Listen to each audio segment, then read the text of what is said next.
Hi friends, welcome back to study classes. तो RPSC assistant professor 2023 examination या फिर मैं बोलूं कॉलेज लेक्चरर का जो आरपीएससी का एग्जामिनेशन है, उसकी एग्जामिनेशन की डेट्स आ चुकी हैं जी।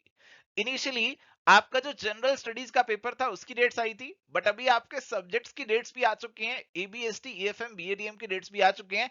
आइए फटाफट से देखते हैं क्या है ये डेट्स और आगे तैयारी की क्या स्ट्रेटेजी होनी चाहिए, क्या स्टडी प्लान होना चाहिए, वो भी आपके साथ यहाँ पे ब्रीफली डिस्कस करेंगे। तो let's quickly start this session.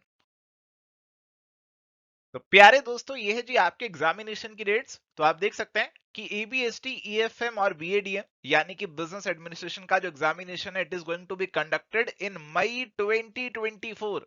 तो अभी आप देख सकते हैं दिसंबर चल रहा है, दिसंबर 2023 चल रहा है और मई 2024 में एग्जामिनेशन होने वाले हैं। तो अराउंड 5 महीने का समय तो प्यारे दोस्तों आपको यहाँ पे मिल चुका है और अच्छा खासा समय है। आप सीरियसली डीप में जाकर सब चीजों को अच्छे से कवर अप कर सकते हो। आप कुछ नोट्स बनाना चाहते हो, आप जो एमसीक्यू लगाना चाहते हो वो लगा सकते हो, प्रीवियस ईयर क्वेश्चंस भी कर सकते हो, सब कुछ कर सकते हो। अच्छा खासा ऑप्टिमम अमाउंट ऑफ टाइम आपको यहाँ पे मिल चुका है। एग्जैक्ट डेट्स की बात करें तो आपका जो ईबीएसटी है, अकाउंट्स और बिजनेस स्टैटिस्टिक्स है, that is going to be conducted on 20th of May 2024। EAFM, economics administration and financial management, that is going to be conducted on 23rd May 2024 and BADM यानी कि business administration, that is going to be conducted on 28th May 2024। तो आपके पास अब अच्छा खासा समय है। I think अब और कोई एक्सक्यूज नहीं चलेगा। जब अक्टूबर 2023 में एग्जामिनेशन था तो काफी एक्सक्यूजेस चल जाते कि टाइम कम था, ये नहीं हुआ, वो नहीं हुआ। बट अभी तो कोई एक्सक्यूज नहीं चलना चाहिए। अभी आपका जो तैयारी है वो 100% हो सकता है, अच्छे से तैयारी हो सकता है इन एग्जामिनेशन के लिए। तो आपको 100% डेफिनेटली देना चाहिए, क्योंकि ऐसे एग्जामिनेशन कोई ऐसे नहीं होते कि हर बार आ गया, 6 महीने बाद आ गया। नेट का एग्जाम तो चलते फिरते 6 महीने बाद, साल बाद आ ही जाता है। बट ऐसे एग्जामिनेशन का मौका तो 2-3 साल में एक बार ही लगता है। तो इसीलिए इस एग्जाम को बिल्कुल भी लाइटली नहीं लेना चाहिए। और इसको क्लियर करने के बाद जो आपको जॉब मिल जाएगी, वो यहाँ पे इसका जो इंपॉर्टेंस है और ज्यादा बढ़ा देता है। तो इस एग्जाम को अभी आप अच्छे से पढ़ाई कर सकते हो। तो अभी ऐसा नहीं है कि टाइम ज्यादा है तो टाइम को वेस्ट करना शुरू कर दो, आराम से कर लेंगे, बहुत टाइम है, वो चीज बिल्कुल नहीं करनी। अदरवाइज लास्ट में दिक्कत आएगी। अभी से कोशिश करो, चाहे डेली 2 घंटे 4 घंटे से ही शुरुआत करो, बट अभी से अपना जो प्रिपरेशन है वो स्टार्ट कर दो। एक बार स्टार्ट करने में दिक्कत आती है, बट एक बार स्टार्ट हो गया फिर कहीं ना कहीं आपकी रेगुलरिटी और रूटीन बना रहेगा और प्रिपरेशन आपकी चलती रहेगी। एंड माय डियर फ्रेंड्स, अगर एक स्टडी प्लान की बात करें तो देखो, अभी तो आई थिंक आपका जो इमीडिएट गोल होगा, शायद आप ज्यादा इंफोसिस कर रहे होंगे राजस्थान का जो जीके वाला पार्ट है उसके ऊपर, और होना भी चाहिए क्योंकि उसका एग्जामिनेशन तो अभी नेक्स्ट मंथ में कंडक्ट हो जाएगा। तो वो आप अभी ज्यादा इंफोसाइज कर सकते हैं, ज्यादा फोकस कर सकते हैं। आपका जो सब्जेक्ट है EBST, EFM, BADM, that is going to be your ultimate goal. आपका सब्जेक्ट ही है जो कि इस एग्जामिनेशन को आपको थ्रू कराएगा। इसी में ज्यादा मार्क्स लेकर आओगे तभी आगे पहुंचोगे। जो जनरल स्टडीज का पेपर होता है उसके अंदर मोर और लेस सबका एवरेज सा स्कोर रहता है, कोई बहुत एक्स्ट्राऑर्डिनरी परफॉर्मेंस नहीं कर सकता। बट सब्जेक्ट जो है वही आपको यहाँ पे आगे एक्स्ट्रा वेटेज दे सकता है। इसके अंदर आपने अच्छा परफॉर्म किया, मार्क्स भी ज्यादा है, वेटेज भी ज्यादा है सब्जेक्ट की, तो आपको डेफिनेटली आगे जाकर इसका फायदा मिलेगा फाइनल स्कोर के अंदर।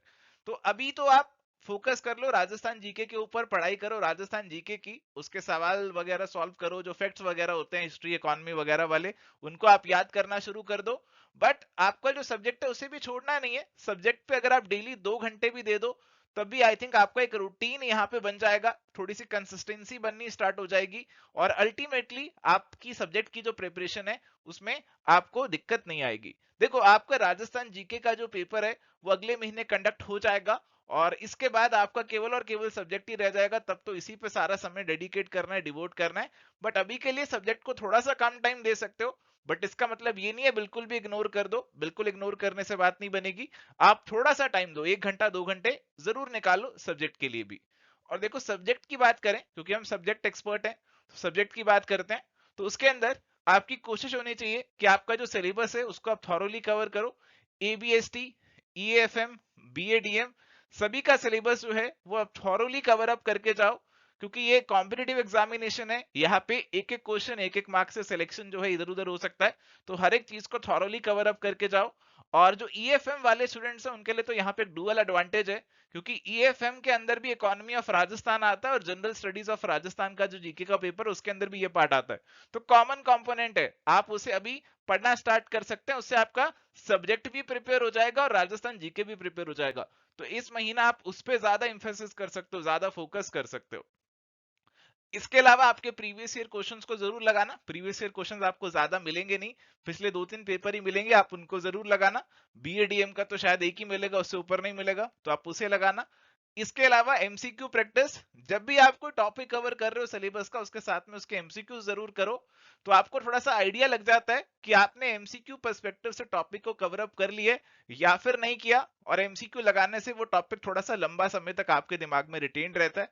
एंड प्यारे दोस्तों, लास्ट में रिवीजन के लिए टाइम आपके पास जरूर होना चाहिए। मुझे लगता है कि अप्रैल का जो टाइम है, अप्रैल का जो टाइम है, that is going to be primarily of revision. उसमें आपको रिवीजन ज्यादा करनी होगी। तो कोशिश यही होनी चाहिए कि ये आपके जो बाकी के काम हैं जो आपको करने हैं वो मार्च तक कहीं ना कहीं आप पूरे कर लें, मार्च तक पूरे कर लें, ताकि आप अप्रैल में अच्छे से रिवीजन कर सकें और साथ ही आपके जो फुल मॉक टेस्ट होते हैं आप उनको भी लगा सकें। तो ये काम आप बाद में भी कर सकते हैं। तो इस तरीके से आपका स्ट्रेटेजी या फिर स्टडी प्लान मेरे अकॉर्डिंग चलना चाहिए। एंड प्यारे दोस्तों, एबीएसटी, ईएफएम और बीएडीएम की प्रिपरेशन को आसान बनाने के लिए एवस्टडी क्लासेस भी आपके लिए डिफरेंट कोर्सेज लेकर आ चुका है। ऑलरेडी हमने कोर्सेज को लॉन्च कर दिया था आपके एग्जामिनेशन के लिए, और इनिशियली तो एक्सपेक्टेड नहीं था इतना टाइम मिलेगा, बट हमने और आपने मिलकर काफी मेहनत करी और इन कोर्सेज को कंक्लूड कर दिया, कंप्लीट कर दिया। सारा कंटेंट इसके अंदर आपको अवेलेबल मिलेगा, सारा कोर्सेज में हर चीज अपडेट कर दी गई है। और इसके अलावा आपके जो क्वेश्चन बैंक है उसमें भी फुल लेंथ मॉक्स डाल दिए गए हैं।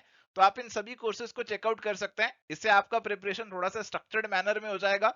और कई बार क्या होता है कि खुद से जब पढ़ते हैं तो कई बार इतना फोकस से नहीं पढ़ पाते, दूसरा अगर सामने से चीजें पढ़ा देता है तो फिर हम थोड़ा ज्यादा कंसंट्रेशन, ज्यादा फोकस से पढ़ लेते हैं।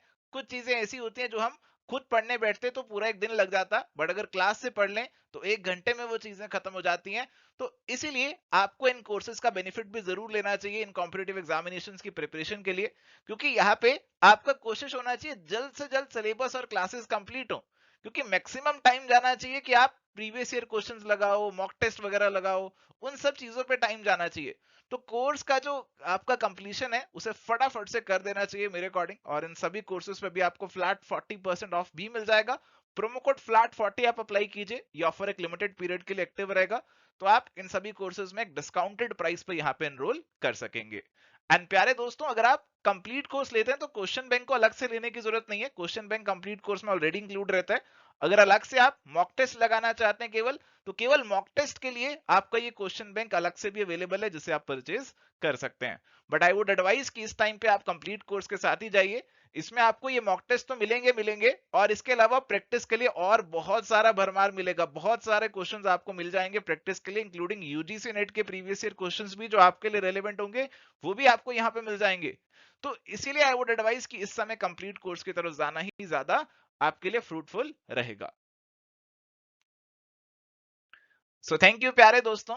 आई होप ये जो अभी न्यूज अपडेट हमारे पास आया उससे आप सभी बहुत ही खुश होंगे कि आपको अच्छा खासा समय मिल गया इस एग्जामिनेशन की तैयारी के लिए। और इस समय को वेस्ट बिल्कुल नहीं करना, क्योंकि देखो जितना मर्जी समय मिल जाए वो कम ही रहता है। कभी ऐसा नहीं हुआ कि कोई स्टूडेंट कह दे कि सर 100% सब कुछ, हर चीज आती है, कहीं से कुछ भी पूछ लो मैं बता दूंगा। तो ऐसा कभी नहीं होता, समय हमेशा कम ही रहता है। तो जितना भी समय है आपके पास उसे अच्छे से यूटिलाइज करो, वेस्ट बिल्कुल भी मत करो, पढ़ाई भी करो, प्रैक्टिस भी करो। आज के लिए इतना ही, मिलेंगे नेक्स्ट सेशन में। Till then, good bye.